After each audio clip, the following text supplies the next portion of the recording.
നമസ്കാരം, എഡിറ്റേഴ്സ് അവറിലേക്ക് സ്വാഗതം. പ്രധാന വാർത്തകൾ. KM Trading Flexi Carnival. You could win a brand new Lancer GLX 2000cc. Flexi, life easy. Vellappally Natesan രാഷ്ട്രീയ party പ്രഖ്യാപിച്ചു. പേര് ഭാരത് ധർമ്മ ജനസേന.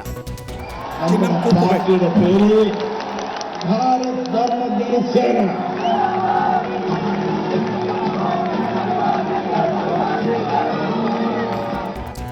പാർട്ടി ഹിന്ദു രാഷ്ട്രം സ്ഥാപിക്കാനല്ലെന്ന് വെള്ളാപ്പള്ളി നടേശൻ. BS-നും സുധീരനും മാധ്യമങ്ങൾക്കും രൂക്ഷ വിമർശനം. RSSന്റെ പോഷക സംഘടനയെന്ന് VS അച്യുതാനന്ദൻ. വിഴിഞ്ഞത്തിന് സ്വപ്ന സാഫല്യം.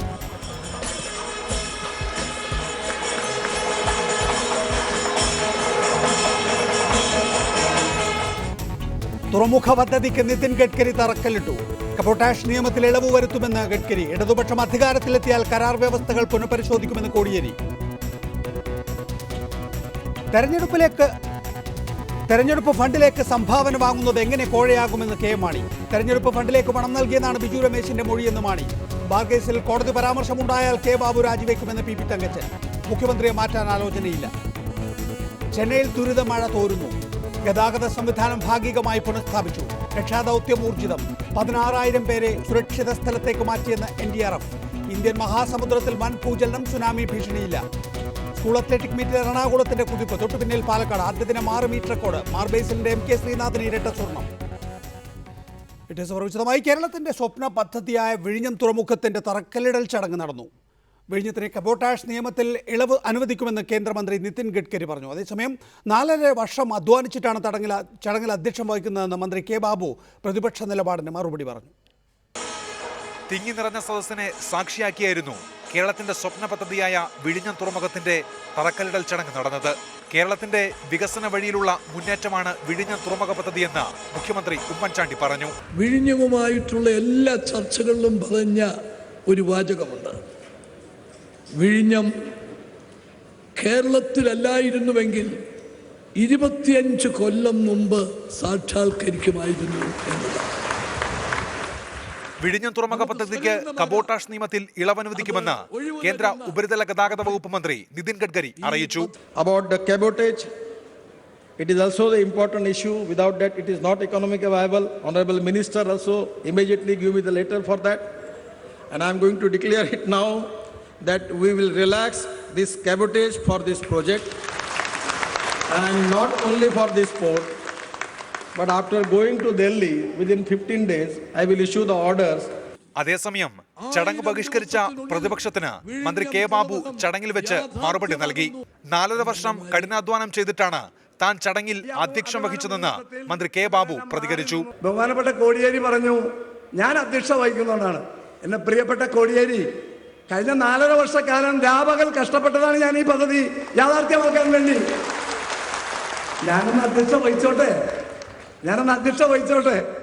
News desk reporter. Gautam Adani AKG സെന്ററിലെത്തി CPM സംസ്ഥാന സെക്രട്ടറി കോടിയേരി ബാലകൃഷ്ണനുമായി കൂടിക്കാഴ്ച നടത്തി. അതേസമയം ചടങ്ങ് ബഹിഷ്കരിക്കുമെന്ന മുൻ നിലപാടിൽ മാറ്റമില്ലെന്ന് കോടിയേരി വ്യക്തമാക്കി. അടുത്ത തെരഞ്ഞെടുപ്പിൽ LDF സർക്കാർ അധികാരത്തിൽ വന്നാൽ വിഴിഞ്ഞം പദ്ധതിയുടെ കരാർ വ്യവസ്ഥകൾ പുനഃപരിശോധിക്കുമെന്നും കോടിയേരി അറിയിച്ചു. വിഴിഞ്ഞം പദ്ധതിയുടെ ഉദ്ഘാടന ചടങ്ങിൽ പങ്കെടുക്കാൻ നേരത്തെ തീരുമാനിച്ചിരുന്നെങ്കിലും ബാർക്കോഴയിൽ ആരോപണ വിധേയനായ മന്ത്രി കെ ബാബു ചടങ്ങിന് അധ്യക്ഷത വഹിക്കുന്നത് കൊണ്ട് ചടങ്ങ് ബഹിഷ്കരിക്കാനാണ് ഇടതുമുന്നണി തീരുമാനിച്ചത്. ഈ സാഹചര്യത്തിലാണ് ഇടതുപക്ഷത്തെ അനുനയിപ്പിക്കാൻ ഗൗതം അദാനി നേരിട്ടിറങ്ങിയത്.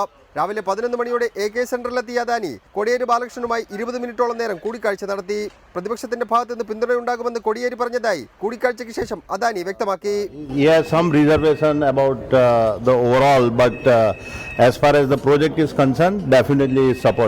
അതേസമയം കരാറിലെ വ്യവസ്ഥകൾ സ്വീകാര്യമല്ലെന്നും മുൻ നിലപാടിൽ മാറ്റമില്ലെന്നും കോടിയേരി ബാലകൃഷ്ണൻ മാധ്യമങ്ങളോട് പറഞ്ഞു.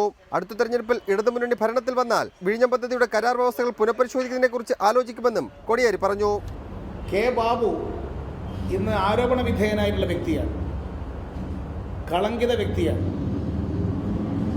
ബാബുവിൻ്റെ പേരിൽ 10 കോടി രൂപ ബാർ അനുമതി കേസ് നിലനിൽക്കുന്ന സന്ദർഭത്തിൽ, അദ്ദേഹത്തെ നിയമസഭയിൽ തന്നെ ബഹിഷ്കരിച്ചിരിക്കുന്ന സന്ദർഭത്തിൽ അദ്ദേഹം അധ്യക്ഷനായുള്ള ചടങ്ങിൽ പങ്കെടുക്കേണ്ടതില്ല എന്നാണ് ഇടതുപക്ഷം മുന്നണി തീരുമാനിച്ചത്. പദ്ധതി തുകയുടെ 32% മാത്രം ചെലവഴിക്കുന്ന അദാനിക്ക് പൂർണ്ണ ചുമതല നൽകുന്നത് തെറ്റാണെന്നും കോടിയേരി പറഞ്ഞു. റിപ്പോർട്ടർ, തിരുവനന്തപുരം. വിഷയത്തിൽ നമ്മോടൊപ്പം സുരേന്ദ്രൻ പിള്ള, ജമീല പ്രകാശം, ജോസഫ് സി മാത്യു തുടങ്ങിയവരാണ് തിരുവനന്തപുരം സ്റ്റുഡിയോയിൽ. ശ്രീമതി ജമീല പ്രകാശം, എന്തുകൊണ്ടാണ് പ്രതിപക്ഷം ഇത്രയും മഹത്തായ ഒരു പദ്ധതിയുടെ ഉദ്ഘാടന ചടങ്ങ് ബഹിഷ്കരിക്കുന്നത്?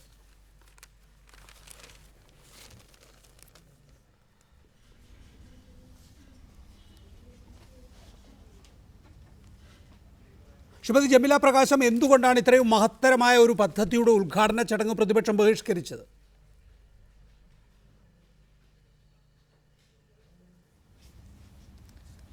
അതിൻ്റെ ശരിയായിട്ടുള്ള കാരണം സഖാവ് കോടിയേരി പറഞ്ഞതായിട്ട് താങ്കൾ ഇപ്പോൾ പറഞ്ഞു കഴിഞ്ഞല്ലോ. അതിൽ നിന്ന് വ്യത്യസ്തമായിട്ട് എനിക്ക് വേറെ ഒന്നും പറയാനില്ല. കെ ബാബു അധ്യക്ഷം വഹിക്കുന്നു എന്നുള്ളത് ഒരു ഗൗരവമായ കാരണമാണോ? ശ്രീ കെ ബാബു അതിന് കൃത്യമായ മറുപടിയും നൽകുന്നു. 4.5 വർഷക്കാലം താൻ അത്യധ്വാനം ചെയ്തിട്ടാണ് അധ്യക്ഷ പദവിയിൽ ഇരിക്കുന്നത് എന്ന്.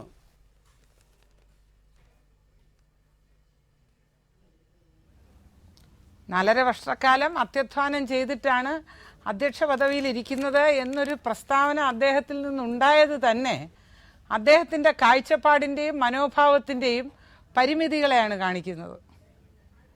ഒരു പൊതുപ്രവർത്തകൻ, പ്രത്യേകിച്ചും ജനപ്രതിനിധിയായി കഴിഞ്ഞതിന് ശേഷം ഭരണത്തിലിരിക്കുന്ന കക്ഷിയിൽ നിന്നും ഒരു പ്രധാനപ്പെട്ട വകുപ്പിൻ്റെ ചുമതല വഹിക്കുന്ന മന്ത്രിയായിട്ടിരിക്കുമ്പോൾ അദ്ദേഹത്തിൻ്റെ ഓരോ മിനിറ്റിലെയും പ്രവർത്തനം, 4.5 വർഷത്തെ മാത്രമല്ല 4.5 മിനിറ്റിലെ പ്രയത്നം ആയാൽ പോലും, ഇനി 40 വർഷത്തെ, മുഖ്യമന്ത്രി പറയുന്നത് പോലെ 40 വർഷത്തെ അല്ലെങ്കിൽ 5.5 ദശാബ്ദത്തെ ജീവിതമൊക്കെ ആയാൽ തന്നെയും അത് ജനങ്ങൾക്ക് സമർപ്പിക്കപ്പെട്ടതാണ്. അതിന് ഓരോ കാര്യത്തിനും എനിക്ക് ഇന്ന രീതിയിൽ പ്രതിഫലം വേണം, കയ്യടി വേണം, എനിക്ക് ഇത്ര ഗ്ലാമർ വേണം എന്നൊക്കെ പറയുന്നത് വളരെ മോശമാണ്. അങ്ങനെയാണോ ഒരു പൊതുപ്രവർത്തകൻ പറയേണ്ടത്? തുടരുക ദയവായി.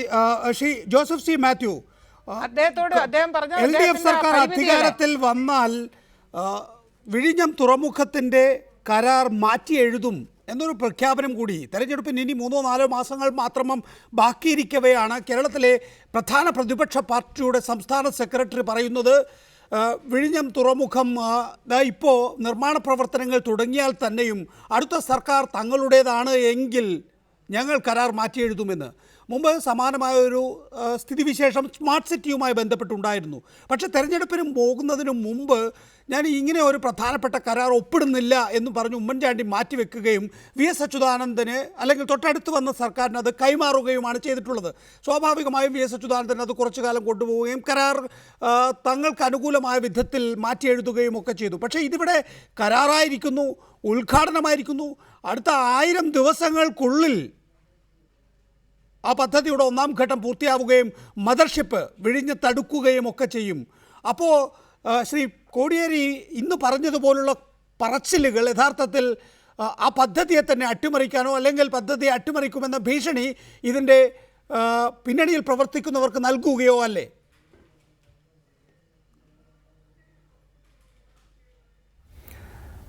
നികേഷ്, ഇപ്പം പറഞ്ഞതിൽ നിന്ന് തന്നെ ഒരു കാര്യം വ്യക്തമാണ്. ഉദ്ഘാടന ചടങ്ങിലെ അധ്യക്ഷനെ കുറിച്ച് മാത്രമല്ല അഭിപ്രായ വ്യത്യാസം, ഈ കരാർ നടപ്പിലാക്കുന്ന വ്യവസ്ഥകളെക്കുറിച്ചും ശക്തമായ അഭിപ്രായ വ്യത്യാസം ഉണ്ടെന്നും അത് തിരുത്തേണ്ടതാണെന്നും കൂടെയാണല്ലോ ഈ പറയുന്നതിൻ്റെ അർത്ഥം. അത് എത്രത്തോളം പ്രായോഗികമാണ് എന്നുള്ള കാര്യത്തിൽ നികേഷ് പറഞ്ഞതുപോലെ എനിക്കും സംശയമുണ്ട്. പക്ഷേ അതേസമയം നമ്മൾ നോക്കേണ്ടത് ഇന്ന് ശ്രീ KM മാണിയുടേതായിട്ട് വന്നൊരു പ്രസ്താവനയുണ്ട്. അത് ബാർക്കോഴ എന്ന് പറയുന്ന പലർക്കും ബാർക്കോഴ എന്താണെന്ന് അറിയില്ല. അതിൻ്റെ വസ്തുതയിലേക്ക് പോകുന്നതിന് പകരം ഇത് ബ്രാൻഡിങ്ങിനെ കുറിച്ചാണ് അദ്ദേഹം പറഞ്ഞത്. സാമാന്യവൽക്കരിച്ച് പറയുകയാണെങ്കിലും ഈ വിഴിഞ്ഞം പദ്ധതി എന്ന് പറയുന്നത് സത്യത്തിൽ നമ്മളെല്ലാവരും പലപ്പോഴും സംസാരിക്കുമ്പം തുറമുഖ പദ്ധതി, ആഴക്കടൽ, ട്രാൻസ്ഷിപ്മെന്റ് പ്രോജക്റ്റ്, ഇങ്ങനെ പലതും പറയുമെങ്കിലും സർക്കാർ നിർവചിച്ചിരിക്കുന്ന വിഴിഞ്ഞം പദ്ധതി ഒരു തുറമുഖ പദ്ധതി അല്ല. അതാണ് ഞാൻ ആവർത്തിച്ച് പറയുന്നത്. അത് എന്താണ് എന്ന് പരിശോധിച്ചിട്ട് വേണം നമ്മൾ വിഴിഞ്ഞം പദ്ധതി ഉദ്ഘാടനം ചെയ്തു എന്ന് പറയാൻ. സർക്കാർ വളരെ വ്യക്തമായി അത് പറഞ്ഞിരിക്കുന്നു. ഈ പദ്ധതി ഒരു സക്സസ്ഫുൾ ആയിട്ടുള്ള, വയബിൾ ആയിട്ടുള്ള തുറമുഖ പദ്ധതി അല്ല. 60% കോസ്റ്റ്, പ്രോജക്റ്റിന് ചെലവാകുന്നതിൻ്റെ 60% സർക്കാർ മുടക്കി വെറും 40% വെച്ച് കണക്കിട്ടാൽ പോലും ഇത് 30 വർഷം കൊണ്ട് വയബിൾ ആകില്ല. ഇത് ഞാൻ പറയുന്നതല്ല, സർക്കാർ ഇപ്പോഴും ഔദ്യോഗികമായി പറയുന്നതാണ്. അപ്പോൾ ഫീസിബിൾ അല്ല, തുറമുഖം ഫീസിബിൾ അല്ല. എന്തുകൊണ്ട്? അവിടത്തേക്കുള്ള ഗതാഗതം അത്രയ്ക്കേ ഉള്ളൂ. അതുകൊണ്ട് അവിടെ വരുന്ന കപ്പലും അവിടെ വരുന്ന അടുക്കുന്ന കപ്പലിൽ നിന്ന് വരുന്ന കണ്ടെയ്നറും അതുമൂലം നാടിനുണ്ടാകുന്ന അഭിവൃദ്ധിയുമാണ് നമ്മുടെ അടുത്ത് വിൽക്കുന്നത്. പക്ഷേ ഈ പ്രോജക്റ്റ് നടത്തിപ്പുകാരനോട് പറയുകയാണ് ഇത് നിങ്ങൾക്ക് വയബിൾ അല്ല, അതുകൊണ്ട് 30% സ്ഥലം നിങ്ങൾക്ക് റിയൽ എസ്റ്റേറ്റിന് വേണ്ടി വിട്ടുതരുന്നു. അപ്പോൾ അവിടെയുള്ള റിസോർട്ടുകാരെ എല്ലാം ഒഴിപ്പിച്ച ശേഷം ആ പ്രദേശത്ത് റിസോർട്ട് നടത്താൻ വേണ്ടി ഒരു 100 ചില്ലാനം ഏക്കർ അദാനിക്ക് മാത്രമായി കൊടുക്കുന്നു. അതാണ് അദാനിക്ക് ഇതിൽ നിന്നുള്ള നേട്ടം. അല്ലെങ്കിൽ ഗവൺമെന്റിന്റെ ഭാഗത്തു നിന്നുള്ളവർ ഇത് തിരുത്തട്ടെ. നിങ്ങൾ സൈറ്റിൽ പോയിട്ട് ഇതിന്റെ പ്രോജക്റ്റ് റിപ്പോർട്ട് നോക്കൂ. ഇവർ വർക്കൗട്ട് ചെയ്തിട്ട് പറയുന്നു ഇത് വയബിൾ അല്ല. സർക്കാരിന്റെ ചെലവ് IFC റിപ്പോർട്ടാണ്, നമ്മൾ പറയുന്നതല്ല. സർക്കാരിന്റെ ചെലവ് എന്ന് പറയുന്നത് ഈ പ്രോജക്ട് കോസ്റ്റിന്റെ ഏതാണ്ട് 80% വരും. സൂപ്പർ സ്ട്രക്ചർ മാത്രമല്ല പറയുന്നത്, മൊത്തം ചെലവ്, ഡ്രഡ്ജിങ്ങിന്റെ കാര്യത്തിൽ, പല കാര്യങ്ങളിൽ, ബ്രേക്ക് വാട്ടർ കിട്ടുന്ന കാര്യത്തിൽ, വയബിലിറ്റി ഗ്യാപ്പ് എന്ന് പറഞ്ഞ് ഫണ്ട് ചെയ്യുന്ന കാര്യത്തിൽ, ഇതെല്ലാം കൂടെ നോക്കുമ്പോൾ ഏതാണ്ട് 8000 കോടി രൂപയോളം സർക്കാർ മുടക്കിയ ശേഷം 30 വർഷം കൊണ്ട് 2000 കോടി തിരിച്ചു കിട്ടും എന്ന് പറയുന്ന ഒരു പ്രോജക്റ്റാണ് ഈ സ്വപ്നം എന്ന് അവതരിപ്പിക്കപ്പെടുന്നത്. ഇതുപോലൊരു സ്വപ്നം വല്ലാർപാടത്ത് അവതരിപ്പിച്ചിരുന്നു.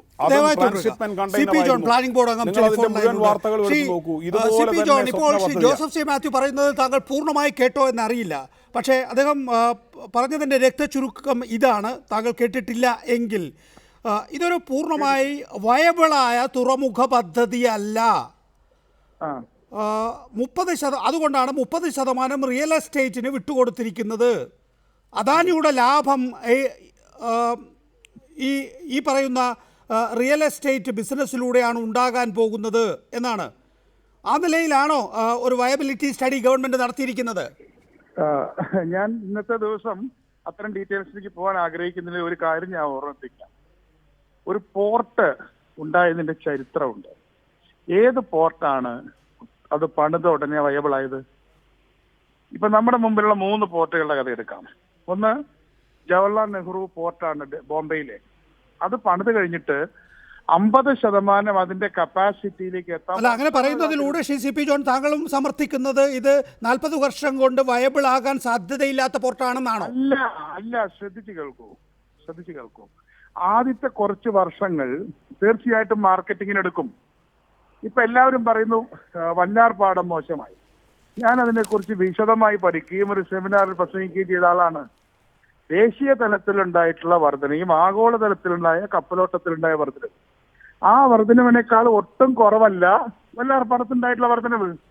പക്ഷേ അവിടെ 30% 40% ആയിട്ടുള്ളൂ കപ്പാസിറ്റിയുടെ. അപ്പൊ കപ്പാസിറ്റി എപ്പോഴും പുതിയ പോർട്ടുകൾക്ക് വളരെ അധികമായിരിക്കും. അപ്പോ ഇതിന്റെ കപ്പാസിറ്റിയും വളരെ അധികമാണ്. അപ്പൊ കപ്പാസിറ്റി ഫുൾഫിൽ ചെയ്തില്ല എന്നുള്ളത് കൊണ്ട് അത് അപ്രസക്തമായി തീരുന്നില്ല. അപ്പൊ ഇടുക്കി ഡാം പണിത സമയത്ത് ആള് പറഞ്ഞിരുന്നു ഇനി നമുക്ക് ഇലക്ട്രിസിറ്റി ഇഷ്ടം പോലെ വിൽക്കാം. അല്ല, ഇവിടെ എനിക്ക് സംശയം, ജോസഫ് സി മാത്യു പറയുന്നത് 40 വർഷത്തേക്ക്, ഇതിന്റെ 1ാം ഘട്ടം അദാനിക്ക് കേരളം നൽകിയിരിക്കുന്നത് 40 വർഷത്തേക്കാണല്ലോ. അതിന്റെ 40 വർഷം പൂർത്തിയാക്കി നമുക്ക് തിരികെ തരണം. കാരണം നമ്മുടേതാണ് ഭൂമി, നമ്മുടേതാണ്. 40 വർഷം കഴിഞ്ഞാൽ തുറമുഖം. 40-30 വർഷമൊന്നും ഒരു വിദഗ്ധനും എൻവിസാജ് ചെയ്യാൻ കഴിയില്ല. ഇപ്പോ 40 വർഷം മുമ്പാണ് ഷിപ്പ് യാർഡ് ഉണ്ടാക്കിയത്, പൊളിച്ചു കളഞ്ഞു വന്നിട്ടില്ല. അപ്പൊ അതുകൊണ്ട് ഒരിക്കലും നമ്മുടെ കപ്പലോട്ടം, പ്രത്യേകിച്ചും നോട്ടിക്കൽ മൈൽസ് ഇത്രയും കുറഞ്ഞു നിൽക്കുന്ന അന്താരാഷ്ട്ര ഷിപ്പിംഗ് റൂട്ടിൽ ഈ പോർട്ട് അൺവയബിൾ ആവില്ല. ഇത് പതുക്കെ അത് പണിതന്റെ പിറ്റേ ദിവസം വയബിൾ ആകുമെന്നില്ല. ഇപ്പൊ വല്ലാർപാടത്തെ കുറിച്ച് അതാ പറയുന്നത്. 1. 2, ഗവൺമെന്റിനെ സംബന്ധിച്ചിടത്തോളം ഇത് ഇന്ത്യയുടെ ഒരു കവാടമാണ്. MVRന്റെ ഒരു വലിയ ഒരു പ്രൊജക്റ്റ് ആയിരുന്നു ആദ്യഘട്ടത്തിൽ. കരുണാകരൻ MVR കൂടെ തുടങ്ങിയ സമയത്ത് ഇത് ഇന്ത്യയുടെ തന്നെ ഒരു പ്രോജക്റ്റാണ്. ആ അർത്ഥത്തിൽ നാഷണൽ ഗവൺമെന്റ് ഇപ്പൊ വയബിലിറ്റി ഗ്യാപ്പ് ഫണ്ട് തന്നിട്ടുണ്ട്. ആ വയബിലിറ്റി ഗ്യാപ്പ് ഫണ്ട് ഉപയോഗിച്ചിട്ടാണ് അദ്വാനി തീർച്ചയായിട്ടും അത് പണിയുന്നത്. തുടരുക ഏലിയാസ് ജോൺ. ഇന്നിപ്പോ അതിന്റെ 1ാം ഘട്ടം ആരംഭിച്ചിരിക്കുന്നു. 1000 ദിവസത്തിനുള്ളിൽ വിഴിഞ്ഞത്ത് ഒരു മദർഷിപ്പ് അടുക്കുക എന്ന് പറയുമ്പോൾ ഇന്ത്യയിലെ ഏറ്റവും പ്രധാനപ്പെട്ട തുറമുഖമായി വിഴിഞ്ഞം മാറും എന്ന പ്രാർത്ഥനയോടുകൂടി നിൽക്കുകയാണ് നാം. അപ്പോഴാണ് കോടിയേരി ബാലകൃഷ്ണൻ പറയുന്നത് ഞങ്ങൾ അധികാരത്തിൽ വന്നാൽ ഇതിൻ്റെ കരാർ മാറ്റിയെഴുതും എന്ന്. ഒരുപക്ഷെ ഇത് 40 വർഷം കൊണ്ട് വയബിൾ ആകുമോ എന്ന സംശയം ഇവിടെ ജോസഫ് സി മാത്യുവിനെ പോലുള്ളവർ പ്രകടിപ്പിക്കുമ്പോൾ ഇതിൻ്റെ 2ാം ഘട്ടം ഇത് വയബിളാക്കി 2ാം ഘട്ടത്തിലേക്ക് കടക്കേണ്ടവർ ഇതേ അദാനി തന്നെയാണ്. ആശങ്കയുണ്ടോ താങ്കൾക്ക് എന്തെങ്കിലും കാര്യങ്ങളെക്കുറിച്ച് ഇപ്പോൾ പറയുന്ന?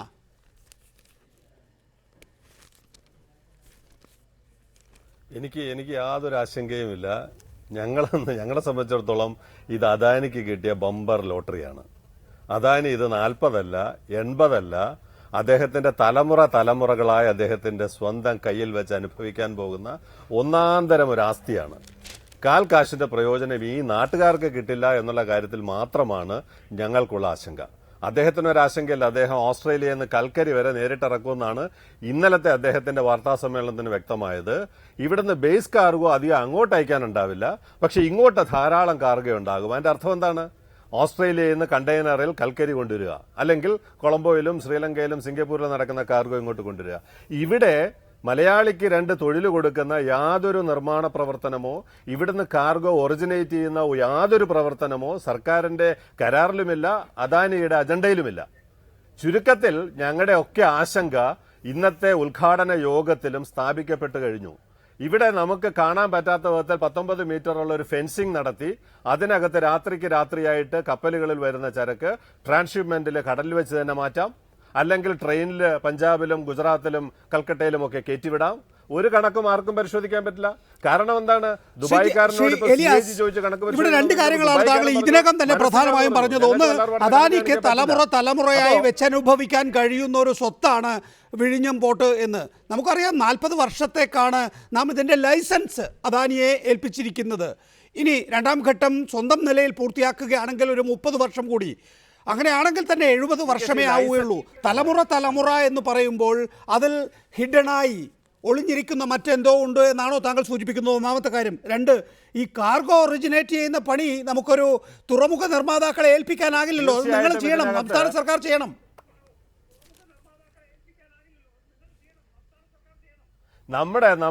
നമ്മളെ ഈ അദാനിക്ക് ഏൽപ്പിച്ചു കൊടുത്തിരിക്കുന്നത് ആദ്യം 40 വർഷം, അത് കഴിയുമ്പോൾ 20 വർഷം, അത് കഴിയുമ്പോൾ 20 വർഷം.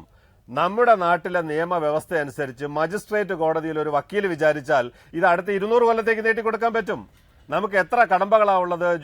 ജുഡീഷ്യൽ ബോഡീസ്, കോൺസ്റ്റിറ്റ്യൂഷൻ ബെഞ്ച് വരെ പോകുന്ന നിയമയുദ്ധം. നമുക്കിവിടെ ഉണ്ടല്ലോ, മലയാളം ഹാരിസൺ പ്ലാന്റേഷന്റെ 30,000 ഏക്കർ ഭൂമിയിൽ 1 ഇഞ്ച് തിരിച്ചു പിടിക്കാൻ പറ്റിയിട്ടുണ്ടോ?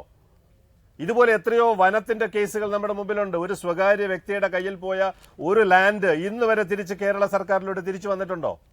അതാണ് നമ്മുടെ ജുഡീഷ്യറി നൽകുന്ന പ്രിവിലേജ്. നല്ല വിദഗ്ധനായ ഒരു വക്കീലുണ്ടെങ്കിൽ ജീവിതകാലമുള്ള തലമുറയായി അദാനിയുടെ കയ്യിലോട്ട് നമ്മൾ ഭൂമി, റെയിൽ, വെള്ളം, വൈദ്യുതി എന്നിവയ്ക്കായി ഉപയോഗിക്കണം.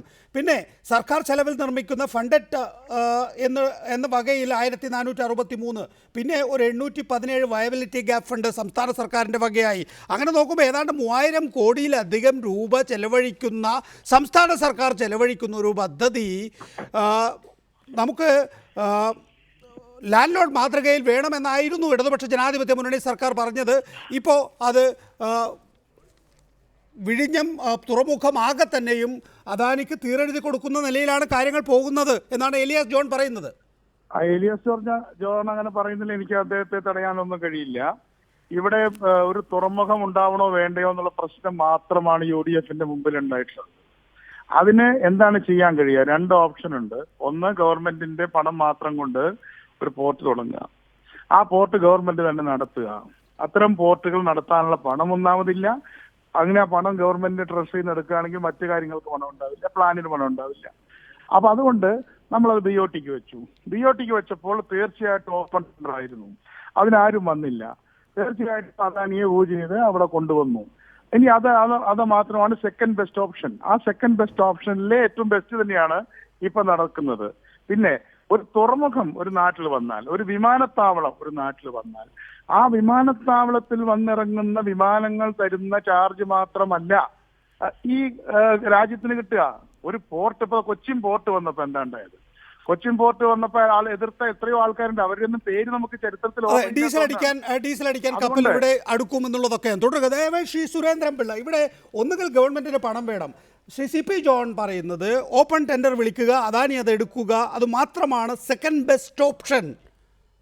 ഒരു പഴയ തുറമുഖ മന്ത്രി എന്നുള്ള നിലയിൽ ഇതല്ലാതെ മറ്റു വഴികൾ ഉണ്ടെന്ന് താങ്കളും വിശ്വസിക്കുന്നുണ്ടോ ശ്രീ സുരേന്ദ്രൻ പിള്ള?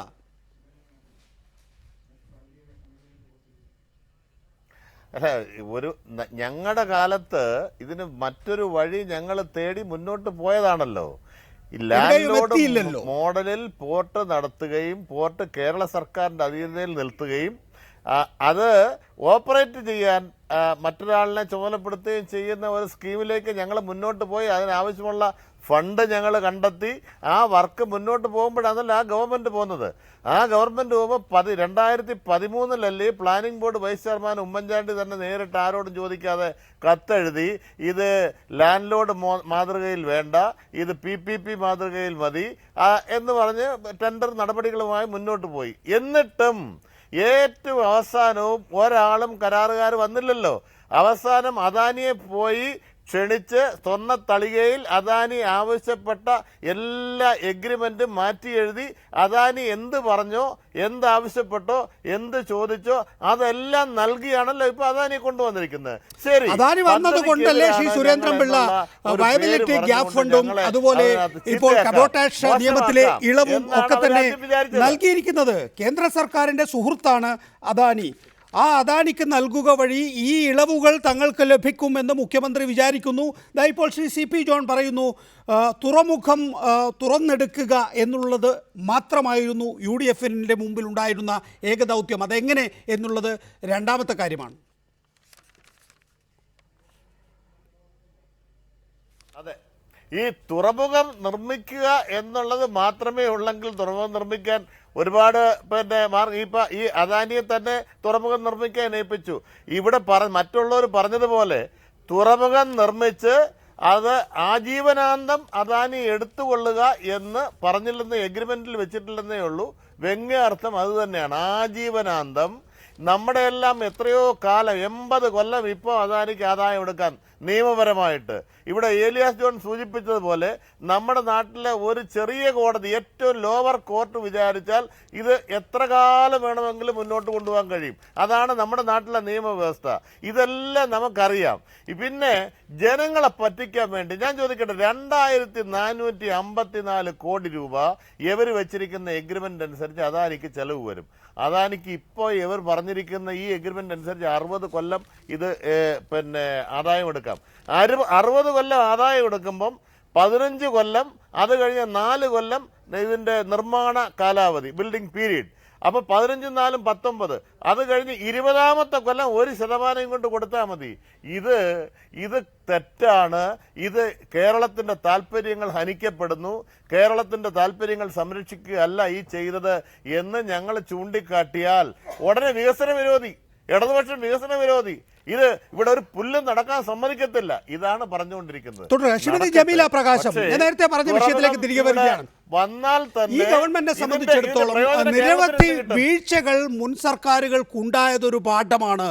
മുൻ സർക്കാരുകളുടെ ഒരുപാട് ശ്രമങ്ങൾ ഉണ്ടായിട്ട് പോലും ഇത്രയും വികസന സാധ്യതയുള്ള ഒരു പ്രവർത്തനത്തിൽ മുന്നോട്ട് പോകാൻ കഴിഞ്ഞില്ല എന്നുള്ളത് ഒഴിവാക്കപ്പെടേണ്ടതുണ്ട് എന്നുള്ള ഒരു അടിയന്തര പ്രശ്നം ഈ ഗവൺമെൻറ്റിനെ സംബന്ധിച്ചിടത്തോളം ഉണ്ടായിരുന്നു. മുഖ്യമന്ത്രി ഉമ്മൻചാണ്ടി തന്നെ ഇന്ന് വരികൾക്കിടയിൽ വായിച്ചാൽ അദ്ദേഹം കൃത്യമായി പറയുന്നുണ്ട്, ഈ ഗവൺമെൻറ്റിൻ്റെ കാലത്ത്, അതായത് നരേന്ദ്രമോദി ഗവൺമെൻറ്റിൻ്റെ കാലത്ത് ചെയ്തെടുക്കാൻ കഴിയുന്ന ഏറ്റവും നല്ല മാതൃകയാണ് തങ്ങൾ സ്വീകരിച്ചിട്ടുള്ളത്. വയബിലിറ്റി ഗ്യാപ് ഫണ്ടിൻ്റെ സാധ്യതകൾ കൂടി ഉപയോഗപ്പെടുത്താൻ ലാൻഡ് ബോർഡ് മോഡലിലെ PPP ഘടകങ്ങൾ ഞങ്ങൾ നവീകരിച്ചു. എന്താണ് ആ നവീകരണം എന്നുള്ളത് നമുക്കറിയാം. കൂടുതൽ നേട്ടങ്ങൾ അദാനിക്ക് നൽകിക്കൊണ്ടുള്ള ഒരു പദ്ധതി രൂപരേഖ തയ്യാറാക്കുക. അതാണ് തയ്യാറാക്കിയിരിക്കുന്നത്, നടപ്പിലാക്കിയിരിക്കുന്നത്. മറ്റൊരു വഴി, പ്രത്യേകിച്ച് അദാനി പോർട്സിൽ മാത്രം ശ്രദ്ധയൂന്നുന്ന ഒരു വ്യവസായിയായി നിലനിൽക്കെ നരേന്ദ്രമോദി ഗവൺമെൻറ്റിൻ്റെ കാലത്ത് സാധ്യമല്ല.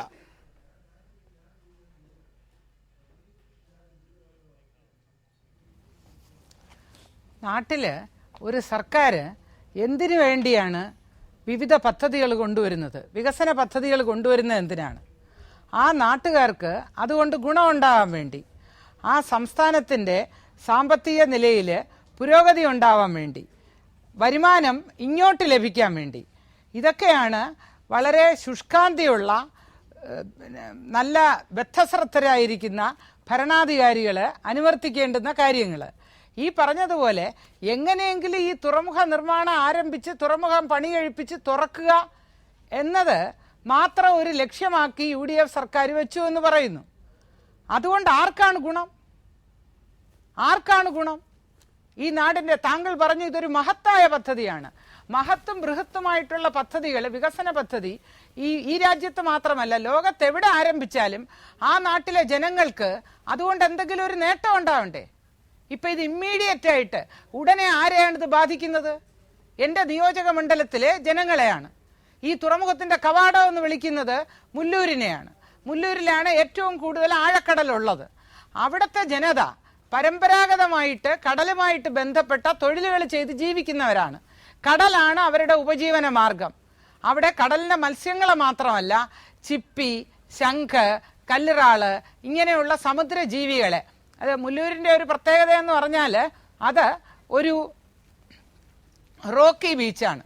പാറക്കെട്ടുകളുള്ള കടൽ തീരമാണ്.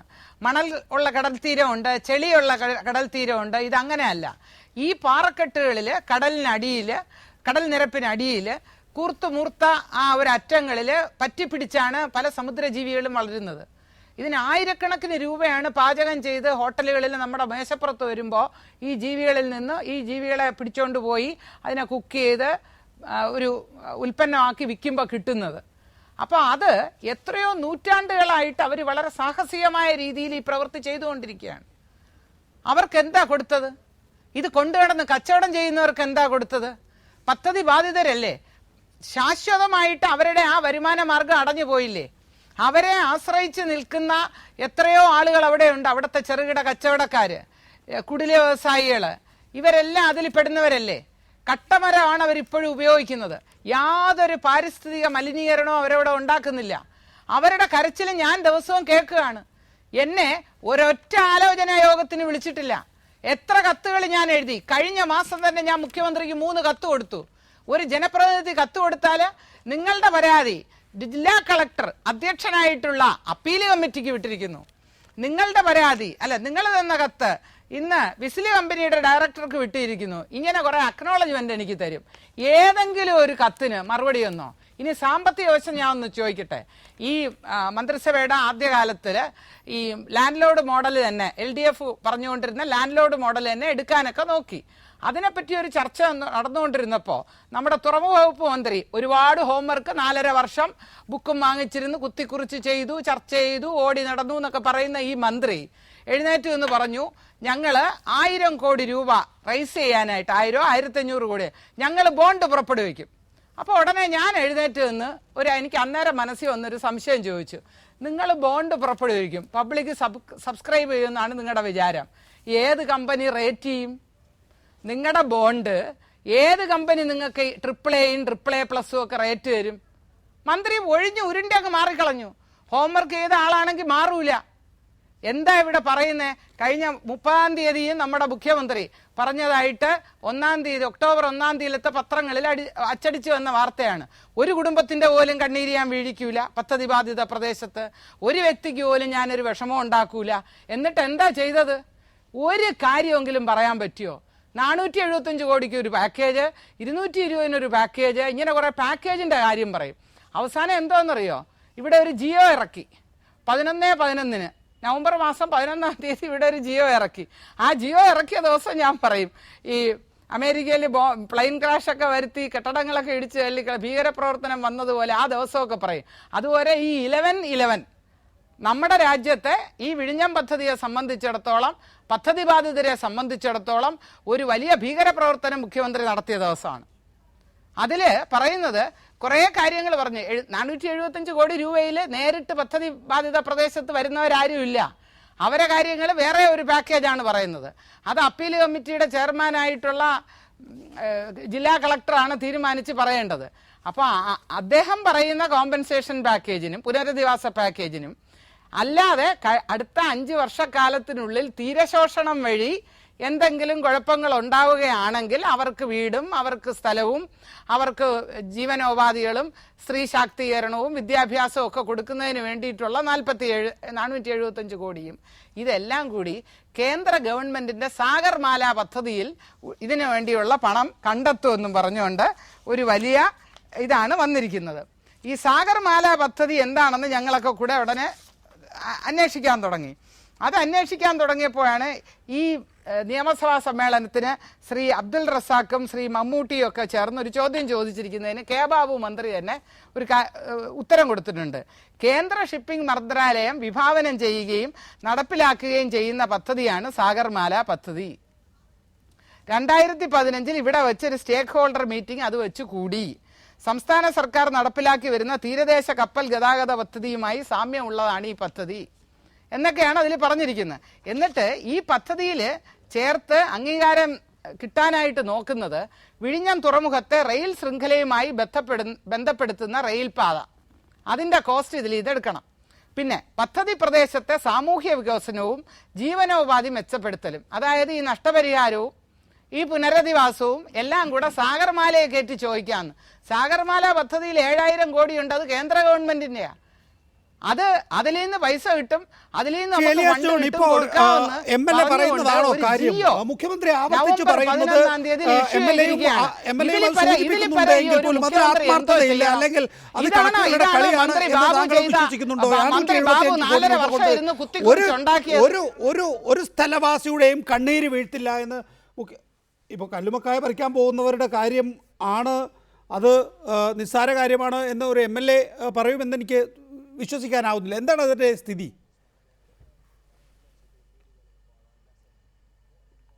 ഇല്ല, ഈ കോമ്പൻസേഷൻ ഫാക്ടർ അല്ല ഇവിടുത്തെ പ്രധാന വിഷയം. എന്നെ സംബന്ധിച്ചിടത്തോളം അവിടെ കല്ലുമക്കായ പറിക്കുന്നവരായാലും കട്ടമരത്തിൽ മത്സ്യം പിടിക്കുന്നവരായാലും അവർക്ക് മെച്ചപ്പെട്ട ഒരു ജീവിതം കൊടുക്കാൻ പറ്റുന്ന തരത്തിൽ ആ കുടുംബത്തിൽ വരുമാനമുണ്ടാകുന്ന, അല്ലെങ്കിൽ അവരുടെ മക്കൾക്ക് വരുമാനമുണ്ടാകുന്ന നിരവധി തൊഴിലവസരങ്ങൾ ഇവിടെ ഉണ്ടാക്കണം. എന്നെ സംബന്ധിച്ചിടത്തോളം പ്രധാന വിഷയം അവിടെയാണ്. ഈ നാട്ടിൽ ഗവൺമെന്റിന് ഒരു ഗ്യാരണ്ടി കൊടുക്കാൻ പറ്റുമോ? ഇത്ര തൊഴിലവസരങ്ങൾ ഞങ്ങൾ ഇവിടെ ഉണ്ടാക്കാം. ഞാനൊരു ഉദാഹരണം പറയാം. ഇത് ആന്ധ്രാപ്രദേശ് എന്ന് പറയുന്ന ഒരു സംസ്ഥാനമുണ്ട് ഈ രാജ്യത്ത്. അവിടെ ഒരു മുഖ്യമന്ത്രിയുണ്ട്. അവർ അമരാവതിയിൽ ക്യാപിറ്റൽ സിറ്റി ഫോം ചെയ്യുകയാണ്. ചന്ദ്രബാബു നായിഡു വളരെ കൃത്യമായി പറഞ്ഞു, ഞങ്ങൾ ഈ ക്യാപിറ്റൽ സിറ്റി ഫോം ചെയ്യുന്നതോടുകൂടി 33 ലക്ഷം പേർക്ക് തൊഴിൽ കൊടുക്കും. ഈ മദർ പോർട്ട്, ലോകത്തിലെ ഏറ്റവും വലിയ പോർട്ട്, ഇന്ത്യയിലെ ഏറ്റവും വലിയ പോർട്ട്, എത്ര ലക്ഷം പേർക്ക് തൊഴിലവസരങ്ങൾ ഉണ്ടാക്കി കൊടുക്കുമെന്ന് ബാബുവിനോട് ഞാൻ കഴിഞ്ഞ 6 മാസമായി ബഹുമാനപ്പെട്ട മന്ത്രിയോട് ചോദിക്കുന്നു. ഒരു മറുപടി പോലും തരുന്നില്ല. അവിടെയാണ് MLA ചോദിക്കുന്ന ചോദ്യത്തിന്റെ ഉത്തരം കിടക്കുന്നത്. നമ്മൾ വീണ്ടും കല്ലുമേക്കായ പിടിക്കാൻ പോകേണ്ടവരല്ല. നമുക്ക് മെച്ചപ്പെട്ടൊരു ജീവിതത്തിലോട്ട് തിരിച്ചു വരണമെങ്കിൽ ഇവിടെ ഇതുപോലുള്ള തൊഴിലവസരങ്ങൾ ജനങ്ങൾക്ക് കൊടുക്കാൻ പറ്റണം. എന്തുകൊണ്ട് കേരള സർക്കാരിന് ഈ പദ്ധതിയിലൂടെ ഇത്ര തൊഴിലവസരങ്ങൾ ഞങ്ങൾ ഉണ്ടാക്കുമെന്ന് കഴിഞ്ഞ 4 വർഷം ഹോംവർക്ക് ചെയ്ത മന്ത്രിക്ക് എന്താ പറയാൻ പറ്റാത്തത്? ഞങ്ങൾക്ക് അതാണ് അറിയേണ്ടത്. ഇവിടുത്തെ എഞ്ചിനീയറിംഗ് കോളേജിൽ നിന്ന് പഠിച്ചിറങ്ങുന്ന സ്വാശ്രയ കോളേജുകളിൽ ലക്ഷക്കണക്കിന് കോഴ കൊടുത്ത് പഠിച്ചിറങ്ങുന്ന കുട്ടികളുടെ അച്ഛന്റെയും അമ്മയുടെയും സ്വപ്നം ഈ പദ്ധതിയിലൂടെ എത്ര തൊഴിലവസരം ഉണ്ടാക്കുമെന്നാണ്. അതിനെക്കുറിച്ച് കമാന്നൊരക്ഷരം ശ്രീ ചോദിച്ചപ്പോ അദാനി എന്താ പറഞ്ഞത്? അദാനി പറഞ്ഞു പോർട്ടിനകത്ത് കുറച്ചു പേർക്ക് പരിശീലനം കൊടുക്കുമെന്ന്. അതല്ല ഞങ്ങൾക്കറിയേണ്ടത്. പോർട്ടിന്റെ പുറത്ത് ഞാൻ താങ്കളിലേക്ക് മടങ്ങിയെത്താം. CP ജോൺ, താങ്കളുടെ മറുപടി അക്കാര്യത്തിൽ. ഒരു തുറമുഖം വന്നാൽ എന്തൊക്കെയാണ് സംഭവിക്കുക എന്നുള്ളത് ആ വിഷയം പഠിച്ചിട്ടുള്ള ആളുകൾക്ക് ഏതാണ്ട് അറിയാം. എന്താണ് ആദ്യം സംഭവിക്കുക? കുറെ ഇറക്കുമതിയാണ് ആദ്യം, അല്ലെങ്കിൽ ഇങ്ങോട്ട് വരാനുള്ള സാധനങ്ങൾ കൊണ്ടുവരാനുള്ള നേരത്തെ പറഞ്ഞ പോലുള്ള കപ്പലുകൾ എടുക്കും. ഒപ്പം ഇവരുടെ ഓപ്പർച്യൂണിറ്റി കിട്ടുമ്പോൾ ഇവിടുന്ന് അങ്ങോട്ട് കയറ്റുമതി ചെയ്യാനുള്ള കാര്യങ്ങൾ പതുക്കെ തുടങ്ങും. പുതിയ വ്യവസായങ്ങൾ വരും. ഇപ്പൊ കൊച്ചി തുറമുഖത്ത് സിമന്റ് ഫാക്ടറി ഇപ്പോഴും തുടങ്ങിക്കൊണ്ടിരിക്കുകയാണ്. FACT വാസ്തവത്തിലും ശക്തമായത് കൊച്ചി തുറമുഖം പണിതുകൊണ്ടാണ്. FACT പണിതിട്ടല്ല കൊച്ചി തുറമുഖം പണിതത്. 70 വർഷം മുമ്പ് ഈ FACT ഉണ്ടായിരുന്നില്ല. ഈ കൊച്ചി തുറമുഖം വന്നതുകൊണ്ടാണ് സൾഫർ ഇത്രയും കൂടുതൽ ഇറക്കുമതി ചെയ്യാനുള്ള അവസരം ഉണ്ടെന്ന് മനസ്സിലാക്കി FACT ഇത്രയും വലിയൊരു കമ്പനിയായിട്ട് മാറിയത്. അപ്പൊ ഇത് രണ്ടും ഏകകാലത്ത് നടക്കുകയാണ്. അല്ല, ഇതെല്ലാം നടന്നിട്ട് തുറമുഖം വരില്ല. പക്ഷെ തുറമുഖം വന്നാൽ പല കാര്യങ്ങൾ നടക്കും. ഒരു റെയിൽ വന്നാലേ നമുക്ക് ട്രെയിൻ ഇടാനായിട്ട് സാധിക്കുള്ളൂ.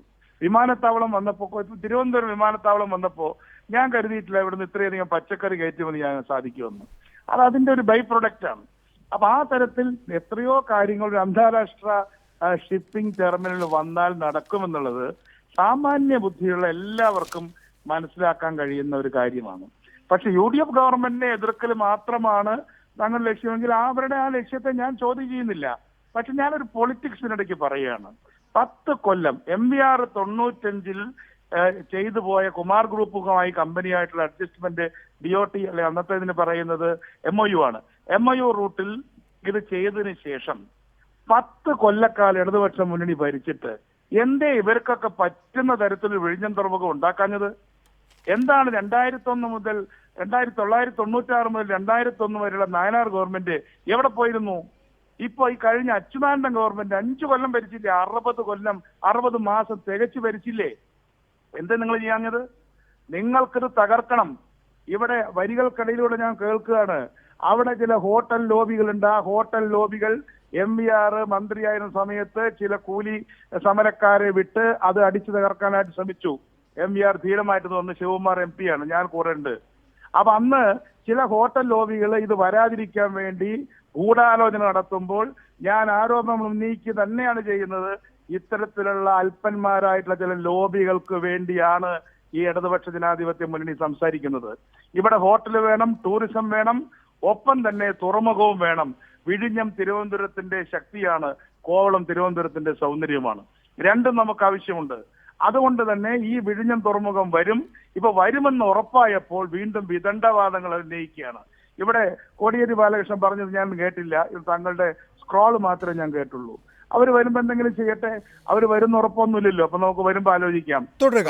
ശ്രീ ജോസഫ് സി മാത്യു, ഇവിടെ താങ്കൾ പറഞ്ഞതിന് വ്യത്യസ്തമായ വാദമാണ് എലിയാസ് ജോൺ ഉന്നയിക്കുന്നത്.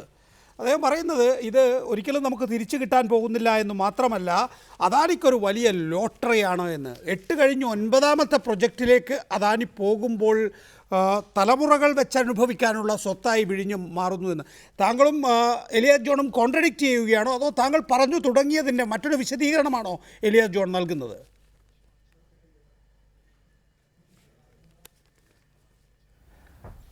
നികേഷ്, അതിനോട് അവിടെ ഒരു കോൺട്രഡിക്ഷൻ ഇല്ല. കാരണം അദ്ദേഹത്തിന് കിട്ടിയ ലോട്ടറി എന്ന് പറയുന്നത് ഈ 30% സ്ഥലം അദ്ദേഹത്തിന് റിയൽ എസ്റ്റേറ്റിന് വേണ്ടി വിട്ടുകൊടുത്തു എന്നുള്ളതാണ് അദ്ദേഹത്തിന്റെ ലോട്ടറി.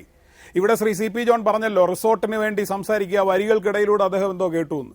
എന്താ ചെയ്യുന്നത്? ഇവിടെ തദ്ദേശീയരായിട്ടുള്ള റിസോർട്ടുകളെ മാറ്റിയിട്ട് അവിടെ തുറമുഖമല്ല കൊണ്ടുവരുന്നത്. അവിടെ അദാനിക്ക് മാത്രം എക്സ്ക്ലൂസീവായി റിസോർട്ടുകൾ പണിയാനുള്ള അവകാശം കൊടുക്കുകയാണ് ചെയ്തത്. അങ്ങോട്ടേക്ക് നാഷണൽ ഹൈവേ വെട്ടിക്കൊടുക്കുകയാണ് ചെയ്തത്. ഞാൻ പറയുന്നത് അത് സ്വപ്ന പദ്ധതി എന്ന് പറയുന്നത് ഇദ്ദേഹം ഇപ്പോൾ ഇവിടെ വിവരിച്ചതൊക്കെ പ്ലാനിംഗ് ബോർഡ് മെമ്പറായിട്ടുള്ള ശ്രീ CP ജോൺ ആ രേഖയിൽ ഉൾപ്പെടുത്തേണ്ടതായിരുന്നു. അങ്ങനെയാണെങ്കിൽ നാളെ എന്തുകൊണ്ടത് പാലിച്ചില്ല എന്ന് ഞങ്ങൾക്ക് ചോദിക്കാമായിരുന്നു. ആ രേഖയിൽ പറഞ്ഞിരിക്കുന്ന വിഴിഞ്ഞം പ്രോജക്റ്റിന്റെ അകത്ത് ഈ പറഞ്ഞ കഥകളൊന്നുമില്ല. അത് നമ്മളോട് പറയാനുള്ള, വിൽക്കാനുള്ള സ്വപ്നം മാത്രമാണ്. ഇതിന്റെ ഒരു കോസ്റ്റിനെ കുറിച്ച് കൂടെ ഒന്ന് പറയട്ടെ. നേരത്തെ MLA ഇവിടെ പറഞ്ഞതിന്റെ തുടർച്ച, വിഴിഞ്ഞം ഹാർബർ നിർമ്മിച്ചപ്പോൾ പനത്തുറ എന്ന് പറയുന്ന സ്ഥലത്ത് ഇരുന്ന ക്ഷേത്രം ഇപ്പം 3ാമത് പുതുക്കി പണിതടത്താണ് അതിരിക്കുന്നത്. ഈ ഷോർ ലൈൻ ഇറോഷനെ സംബന്ധിച്ച് ആ റിപ്പോർട്ടിൽ പറയുന്നു ഒരു ഇമ്പാക്ട് മാനേജ്മെന്റ് സ്റ്റഡി നടത്തും, അതിന്റെ റിപ്പോർട്ട് പബ്ലിഷ് ചെയ്യുന്നു. അങ്ങനെ ഒരു റിപ്പോർട്ട് നമ്മൾ ഇതുവരെയും കണ്ടിട്ടില്ല. നമ്മൾ ചെന്നൈക്കും ഇപ്പോൾ അതിനു മുമ്പ് ഛത്തീസ്ഗഡിലും ഒക്കെ ഉണ്ടായ ഉത്തരാഖണ്ഡിലും ഒക്കെ ഉണ്ടായ ദുരന്തങ്ങൾക്ക് ശേഷവും നമ്മൾ ഇതൊന്നും പഠിക്കാതെ, ഇതിന്റെ കോസ്റ്റിനെ കുറിച്ച്, നമുക്കുണ്ടാകാവുന്ന കോസ്റ്റിനെ കുറിച്ച് പഠിക്കാതെ, അത് പറയാതെ, ഈ നേരത്തെ പറഞ്ഞ പോലെ ഈ പ്രോജക്റ്റിൽ നിന്ന് എത്ര തൊഴിലവസരം ഉണ്ടാകും, ഫീസിബിൾ അല്ലാത്ത പ്രോജക്റ്റിൽ നിന്ന് എന്ത് തൊഴിലവസരത്തെ കുറിച്ച് പറയാനാണ്? ഇത് ഗവൺമെന്റ് തന്നെ പറയാണ് ഫീസിബിൾ അല്ല എന്ന്. പിന്നെ 4 വർഷത്തെ ഒരു ഇതിനെക്കുറിച്ച് ഇവിടെ പറഞ്ഞു. ഇതിൽ ദുരൂഹതകൾ മാത്രം ഞാൻ 3 കാര്യം മാത്രം ഞാൻ ചൂണ്ടിക്കാണിച്ച് ഞാൻ നിർത്താം. ഒന്ന്, നേരത്തെ ശ്രീ സുരേന്ദ്രൻപിള്ള പറഞ്ഞ പോലെ അലുവാലിയയ്ക്ക് മുഖ്യമന്ത്രി അയച്ച കത്ത് PPP മോഡലിൽ തുടങ്ങാമെന്ന് പറഞ്ഞു. അത് UDF അറിഞ്ഞിട്ടില്ല എന്ന് പറയുന്നു. 2, എംപവേർഡ് കമ്മിറ്റിയിൽ ഇത് 2014 മാർച്ചിലാണ് ബിഡ് എല്ലാം സ്വീകരിക്കുന്നത്. 2014 ഒക്ടോബർ 19 കൂടി എംപവേർഡ് മീറ്റിംഗിലും റെസിഡൻഷ്യൽ പ്രോജക്റ്റ് ഒന്നും ഇതിൽ അനുവദിക്കില്ല എന്ന് തീരുമാനമെടുത്ത് രേഖപ്പെടുത്തിയിട്ടുണ്ട്. പിന്നീട് എപ്പോഴാണ് ഇവർക്ക് ഈ റിയൽ എസ്റ്റേറ്റിന് വേണ്ടി 30% സ്ഥലം വിട്ടുകൊടുക്കാമെന്ന് തീരുമാനിച്ചത്? 3, എൻവയോൺമെന്റൽ ഇമ്പാക്ട് അസസ്മെന്റ് നടത്തുന്ന സമയത്ത് നേവിയുടെ ഒരു പദ്ധതിയും കൂടി ഇതിൽ ഉൾപ്പെടുത്തിയിരിക്കുന്നു. അന്ന് ആ കമ്മിറ്റിയെ സ്വാധീനിച്ച ഒരു പ്രധാന ഘടകം ഇന്ത്യൻ നേവിക്ക്, ഇന്ന് അതൊരു ന്യൂക്ലിയർ ഫോഴ്സും കൂടെ ആണെന്ന് ആലോചിക്കണം. ഏറ്റവും ഡീപ്പായിട്ടുള്ള ഇന്ത്യൻ ഓഷ്യന്റെ അതിർത്തിയിൽ ഇന്ത്യൻ നേവിക്ക് ഒരു സ്ഥലവും കൂടി വേണമെന്ന് പറഞ്ഞ് അവിടെ അവതരിപ്പിച്ച പ്രോജക്റ്റാണ്. മാർച്ച് 1, 2014 ഒരു ജിയോയിലൂടെ കേരള സർക്കാർ ഇന്ത്യൻ നേവിയെ പുറത്താക്കി. 2 കാരണങ്ങളാണ് ജിയോയിൽ പറഞ്ഞിരിക്കുന്നത്. ഒന്ന്, നേവിക്ക് പറഞ്ഞിരിക്കുന്ന സ്ഥലം ഈ പ്രൈവറ്റ് പ്ലെയർക്ക് കൊടുത്താൽ അവർക്ക് കൊമേഴ്ഷ്യൽ ആക്ടിവിറ്റിക്ക് ഉപയോഗിക്കാം. 2, ഫെബ്രുവരി 28 മുമ്പ് നേവി പ്രതികരിച്ചില്ല. അതായത് ഡിഫൻസ് മിനിസ്റ്റർ ആയിരുന്ന ശ്രീ AK ആന്റണിയുടെ കീഴിലുള്ള മന്ത്രാലയം പ്രതികരിക്കാഞ്ഞതിന്റെ പേരിൽ ഒരു ജിയോയിലൂടെ പിറ്റേ ദിവസം രാവിലെ പുറത്താക്കിയ കേരള സർക്കാർ അദാനിയെ സ്വീകരിക്കാൻ വേണ്ടി അവരുടെ എടുത്തുപോയി ശ്രീ KV തോമസിന്റെ വീട്ടിൽ വെച്ച് മീറ്റിംഗ് നടത്തി ക്ഷണിക്കുകയാണ്. ഇന്ത്യൻ നേവിക്ക് വേണ്ടി 1 മണിക്കൂർ കാത്തു നിൽക്കാൻ ഇവർക്ക് സമയമില്ല. അപ്പോൾ ഇതിൽ ദുരൂഹതകൾ വളരെയധികം ഉണ്ട്. നികേഷ്, ഒരു കാര്യം കൂടെ പറഞ്ഞ് ഞാൻ അവസാനിപ്പിക്കാം. വളരെ വികലമായ ഒരു വികസന സങ്കല്പം വെച്ചിട്ട് ഈ പ്രോജക്റ്റിനെ കുറിച്ച് എന്തെങ്കിലും ഒരു ചോദ്യം നിങ്ങൾ ഞങ്ങളോട് പറയണ്ടേ എന്ന് പൊതുജനം ചോദിച്ചാൽ വികസന വിരോധി എന്ന് വിളിക്കുകയാണ്. അത് എത്രത്തോളം വേണേലും വിളിച്ചോളൂ. കുറെ പാടശേഖരം കണ്ടാൽ ഉടനെ അവിടെ കുറെ എയർപോർട്ട് പണിയാം. അവിടുത്തെ എയർലൈൻ ട്രാഫിക്കിനെ കുറിച്ച് ഒരു പഠനവും ഇല്ല. പാടശേഖരത്തെ എയർപോർട്ട്, ആഴമുള്ള കടൽ കണ്ടാൽ തുറമുഖം പണിയാം, കപ്പൽ തന്നെ വന്നോളും. അവിടുത്തെ ട്രാഫിക്കിനെ കുറിച്ച് പറയുന്നവരെ 70 വർഷത്തെ പഠിച്ചിട്ട് പറയുകയാണ് ഇവിടെ മതിയായ ട്രാഫിക് ഇല്ല, ഇത് പ്രോജക്റ്റ് ആകാൻ വേണ്ടി. കെട്ടിടം നിർമ്മിച്ചാൽ IT വരും എന്നാ പറഞ്ഞ്. സ്വകാര്യ SEZകൾക്ക് വാരിക്കോരി കൊടുക്കാൻ പറഞ്ഞു. ഇവിടെ നമ്മൾ സ്ഥലം കൊടുത്ത ഒറ്റ SEZ ഇവിടെ പണി ആരംഭിച്ചോ? ഒരെണ്ണം പോലും ആരംഭിച്ചില്ല. സർക്കാരിന്റെ SEZകളിലെല്ലാം IT സ്ഥാപനങ്ങൾ കൊരട്ടി മുതൽ ഇങ്ങോട്ട് നിങ്ങൾ നോക്കൂ, അത് സ്ഥാപിക്കുന്നു. എത്ര വികസന വിരോധി എന്ന് വിളിച്ചാലും ഇത് കാലം തെളിയിക്കുക തന്നെ ചെയ്യും. ഈ സ്മാർട്ട് സിറ്റിയിലെ എന്താ പണിയാത്തത്? നേരത്തെ പറഞ്ഞല്ലോ കല്ലുമക്കായിയുടെ കാര്യം പറയുന്നത് സ്വകാര്യ റിസോർട്ടുകളെ സംരക്ഷിക്കാനാണ് എന്ന് MLAയുടെ വരികൾക്കിടയിൽ വായിച്ച ശ്രീ CP ജോൺ വരികൾക്കിടയിലൂടെ പറയുകയും ചെയ്യുന്നു.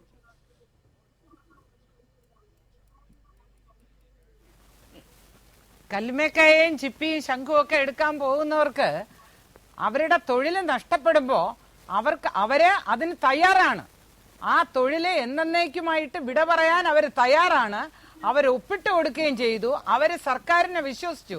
സർക്കാർ 2-3 വർഷത്തേക്ക് അവർക്ക് ജീവിക്കാനുള്ള തുക അവർക്ക് കിട്ടിക്കൊണ്ടിരുന്ന വരുമാനത്തിന്റെ കണക്കില് സർക്കാർ നഷ്ടപരിഹാരമായിട്ട് കൊടുക്കുമെന്നും അത് കഴിഞ്ഞിട്ട് മറ്റു തൊഴിലുകൾക്ക് അവരെ പ്രഗത്ഭരാക്കുന്ന രീതിയിൽ, അവരെയും അവരുടെ മക്കളെയൊക്കെ പ്രഗത്ഭരാക്കുന്ന രീതിയിൽ സർക്കാർ അവർക്കൊരു പുനരധിവാസ പാക്കേജ് കൊടുക്കുമെന്നും പറഞ്ഞിരുന്നു.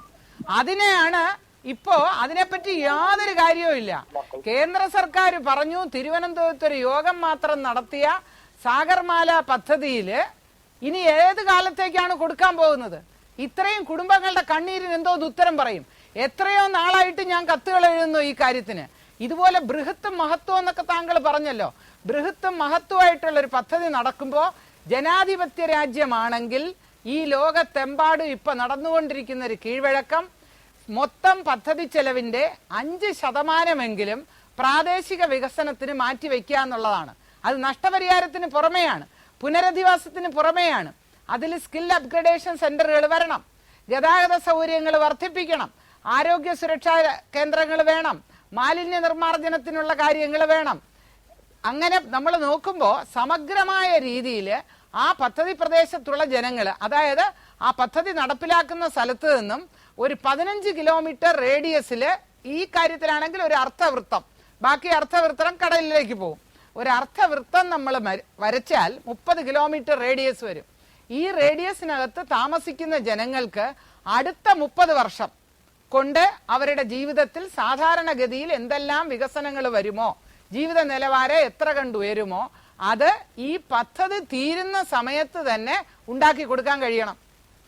അതാണ് ബൃഹത്തും മഹത്വമായിട്ടുള്ള പദ്ധതി. അങ്ങനെയല്ല ഈ പദ്ധതി എങ്ങനെയും വരണം എന്നൊരു നിലപാടുകാരനായിരുന്നല്ലോ ഇതിന്റെ തുടക്കം മുതൽ താങ്കൾ. ഇപ്പോ ആ പദ്ധതി അദാനിക്ക് പൂർണ്ണമായും വിറ്റുകളഞ്ഞു എന്ന നിലപാടെടുക്കുന്നത് എന്തേ?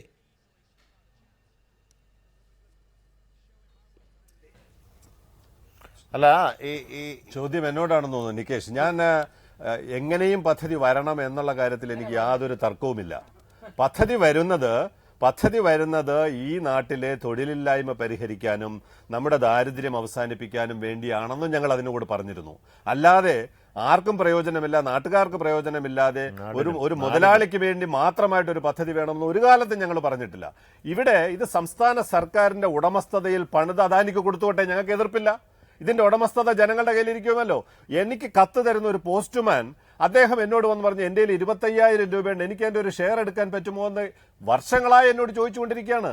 അപ്പൊ ഇത്രയും വലിയൊരു പദ്ധതിയുടെ ഉടമസ്ഥത ഓരോ വീട്ടിലും ഏറ്റവും വലിയ ആസ്തിയായി നമുക്ക് കൊടുക്കാൻ പറ്റും. നിർമ്മിച്ചു കഴിഞ്ഞിട്ട് ഇത് അദാനിക്കോ അല്ലെങ്കിൽ അതുപോലുള്ള ഏതെങ്കിലും ഒരു ഏറ്റവും വലിയൊരു പ്ലെയറിനോ കൊടുത്തോളൂ, വിരോധമില്ല. ഇവിടെ ഇത് ആസ്തി മുഴുവനെടുത്ത് അദാനിക്ക് കൊടുക്കുകയും ചെയ്തു. ഈ നാട്ടിൽ ഞങ്ങൾ പറഞ്ഞുകൊണ്ടിരുന്ന ഒരു തൊഴിലവസരവും സൃഷ്ടിക്കുമെന്നുള്ളതിനെ കുറിച്ച് യാതൊരു ഉറപ്പുമില്ലാത്ത അവസ്ഥയിലാണ് ഞങ്ങൾക്ക് ഇങ്ങനെ ജനങ്ങളോട് സത്യം പറയേണ്ടി വന്നത്. അല്ലാതെ ഞങ്ങൾ പദ്ധതി മാത്രമല്ല, ഇത് നടത്തിപ്പുകാരനായി വന്ന് പൂർണ്ണമായും കുടുംബ സ്വത്താക്കി മാറ്റാൻ പോകുന്നു Adani. Shri CP John, land load പദ്ധതി പ്രകാരം ഇത് ഇപ്പോൾ ശ്രീ ഏലിയാസ് ജോൺ ചൂണ്ടിക്കാണിച്ചതുപോലെ ഗവൺമെൻറ് അത് ഇംപ്ലിമെന്റ് ചെയ്യുകയും അദാനിയെ കൊണ്ടത് നടത്തിപ്പിക്കുകയും ചെയ്യുക എന്നുള്ളതായിരുന്നു നമ്മുടെ ഇതുവരെയുള്ള സർക്കാരുകൾ ചെയ്തിരുന്നതെങ്കിൽ ഇത് അദാനിക്ക് പൂർണ്ണമായും തീരെഴുതി എന്ന വ്യസനമാണ് ഇവിടെ എലിയാസ് ജോൺ ചൂണ്ടിക്കാണിക്കുന്നത്. അദ്ദേഹത്തിന്റെ വ്യസനത്തെ ഞാൻ പൂർണ്ണമായിട്ട് ഉൾക്കൊള്ളുന്നു. പക്ഷെ അങ്ങനെയൊന്നുമല്ല. ഇവിടെ BOT എന്ന് പറയുന്നതിൽ അതിൽ ബിൽഡ്, ഓപ്പറേറ്റ് ആൻഡ് ട്രാൻസ്ഫർ. അപ്പൊ ബിൽഡും ഉണ്ട്, ഓപ്പറേറ്റും ഉണ്ട് എന്നുള്ള കാര്യം മനസ്സിലാക്കണം. ബിൽഡിംഗ് മാത്രമല്ല, ഓപ്പറേറ്റിംഗും ഉണ്ട്. അപ്പൊ BOT എന്ന് പറയുന്നതിന്റെ ബിൽഡിങ്ങും അല്ലെങ്കിൽ ഓപ്പറേറ്റിംഗും പിന്നെയാണ് ട്രാൻസ്ഫർ. അപ്പൊ അദാനിയെ സംബന്ധിച്ചുള്ള അഡ്വാൻറ്റേജ് എന്താണ്? അദാനി ഇന്ന് ഇന്ത്യയിലെ ഏറ്റവും വലിയ ഈ മേഖലയിലെ ഒരു കമ്പനിയാണ്.